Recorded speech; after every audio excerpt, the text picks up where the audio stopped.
mon père voulait que je sois la projection de lui-même, c'est-à-dire mais à la perfection. Alors, mon père était quelqu'un de très méticuleux et moi, je cochonnais déjà mes cahiers de devoirs. Je faisais plein de ratures. J'écris toujours comme un cochon, d'ailleurs, j'ai une écriture de cochon. Et donc l'école, la religion, tout ça, ça vous formate à la perfection, la sacro-sainte perfection judéo-chrétienne qui va avec le bien. Alors la cochonnerie, la souillure, ça va avec le mal. Enfin, il y a ce truc. Et alors, je me souviens d'un dimanche matin où mon père m'avait pris à part. Il allait bosser au bureau et il me donne des choses à recopier sur un cahier. Et j'avais un pull rouge tout neuf, un pull rouge tout neuf que, alors mes parents n'étaient pas très riches et ils avaient sans doute dépensé un peu d'argent pour ça. Et il me dit, bon ben voilà, tu recopies 20 lignes sur le cahier. Et je commence comme je peux. Puis je me suis rapidement fait chier et j'ai démonté le stylo bille, enfin d'abord là, et puis j'ai ôté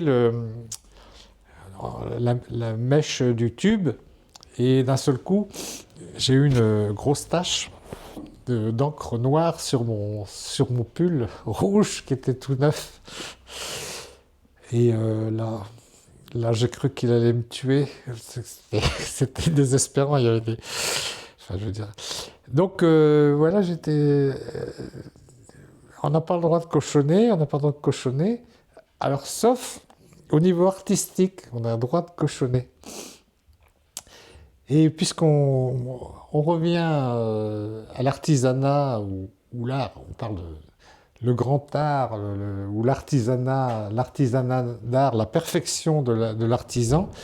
L'ébéniste, par exemple, il va rentrer Grouillot à 14 ans, il va gravir les échelons, et il va se perfectionner et il pourra être un maître artisan quand il arrivera à la fin de sa carrière. J'ai horreur de tout ça. J'ai horreur des compagnons du devoir. Pour moi, le devoir, c'est la corvée, c'est la soumission, c'est l'obéissance. Et donc, le métier d'artiste permet de de travailler comme un cochon. Voilà. Donc, il y avait même alors, en soudure, je soude comme un cochon.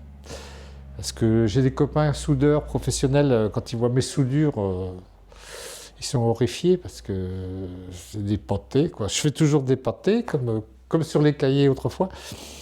Et un mec de la revue Fèvre, justement, était venu faire un reportage sur mes sculptures métal. Et j'avais revendiqué le goût du travail mal fait. Ce qui est assez difficile à proposer dans notre société, quoi. Ça, alors même dans l'article, il avait pas trop, parce que c'était une revue assez prestigieuse, papier glacé. C'était difficile d'illustrer cette revendication. Mais si on regarde bien, j'ai beaucoup de choses cochonnées. Hein. Alors cochonner, le terme est peut-être un peu trivial, vulgaire, mais voilà. Alors c'est peut-être une espèce d'anarchie, un reste de rébellion ou de je sais pas quoi, un truc comme ça.